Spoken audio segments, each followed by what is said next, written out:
was terrifying. First, though, an actor, an author, banjo player, welder and comedy genius who's kept the world laughing for over half a century. Yes, they don't get any bigger than Billy. Here's what happened a few weeks ago when he popped into the studio for a chin wag with myself and Patrick Keelty. Give it up for Billy Connolly. Yes.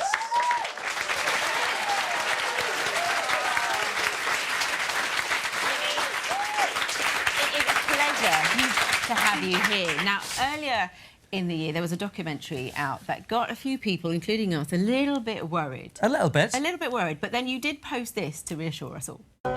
Not dying, not dead, not slipping away. Sorry if I depressed you.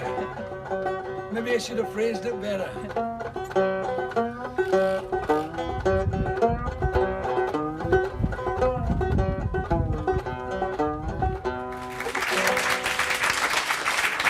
It was weird. I had told people I was dying. I answered the question wrong. They said to me, how do you feel having had Parkinson's and stuff like that? And I said, I'm slipping away. And what I meant was bits of me were slipping away. My hearing was going and my eyesight and my ability to walk properly. I can't put on my socks properly in the morning. It sounded as if I was preparing to die, like slipping away from this mortal coil. I've never had to say I was alive before. Billy Connolly has made an official statement to say I'm still here. Still here. Yes, it's a really weird thing to do. I mean, look, we were all happy. The country has never been as happy to see a man play a banjo. So, I mean, thanks for that. And fine and well, you're looking. You're in good form.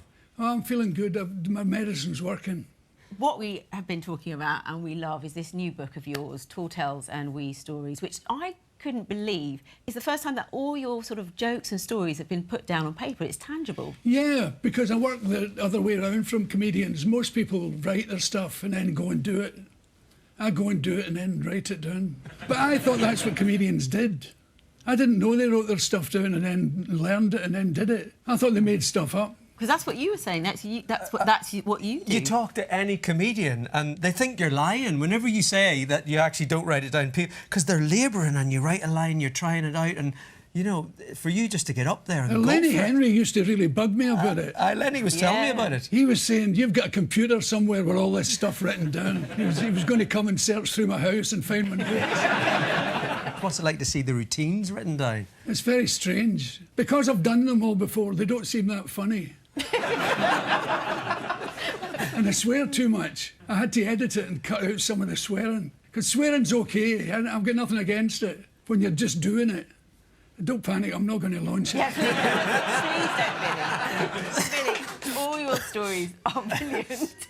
But I particularly love the stories you tell about your family. And there's one that is really good, the one about your cousin John. He had a French phrase book that he'd got from his father. His father had fought in France during the war. So he had his phrase book. You never saw women like it. The bewildered expressions when he whispered in their ear, we have reason to believe there are Germans hiding in your cellar.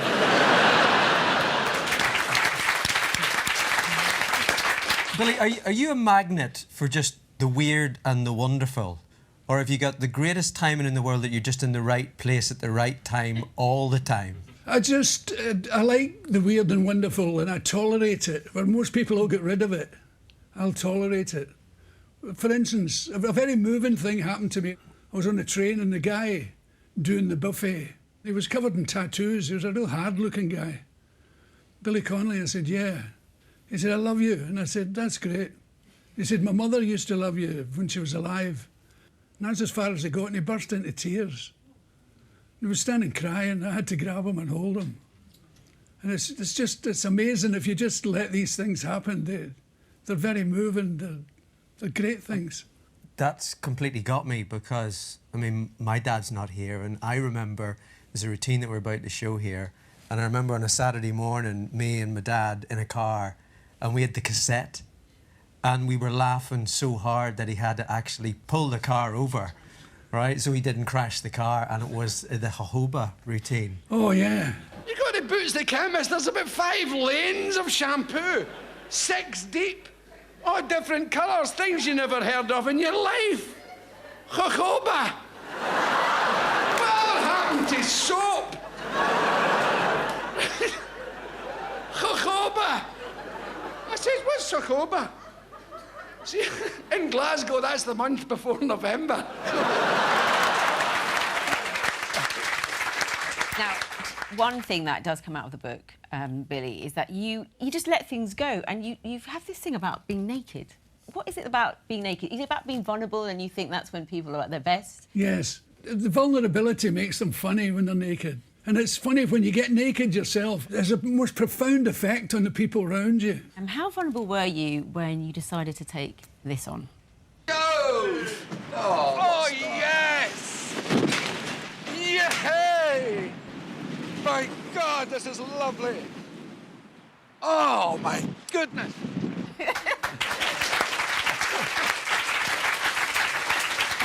If you're ever in New Zealand, if you bungee jump naked, it's free. That's a wee hint to you. You're a hero to me and so many other comedians, Billy. Now that you've called time on the stand-up, Yeah.